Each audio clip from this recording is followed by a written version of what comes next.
Chicken apritada naman ang iluluto natin ngayon.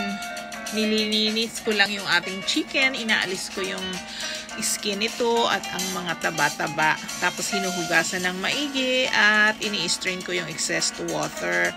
Sa isang pan, naglalagay ako ng olive oil at igigisa natin ang ating chicken sa bawang at saka sibuyas. At kung mayroon ka naman tomato, pwede rin natin lagyan ng tomatoes to.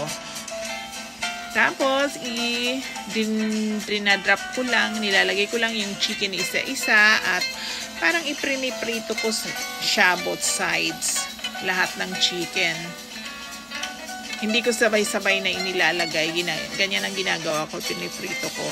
Parang piniprito, sa juice ng chicken. Tapos, pagkatapos, nilalagyan ko ng black pepper at pinapakulo ko ng sandali. Pagkulo, inaalis ko yung mga bula na yan sa gilid ng pot.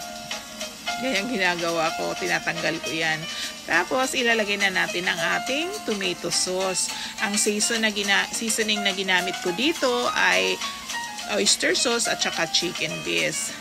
Tapos, ilalagay na rin natin ang ating potato at pakukuluin lang natin ng 8 to 10 minutes. Pagkulo, ilalagay na natin ang ating green peas at saka red bell peppers or green peppers.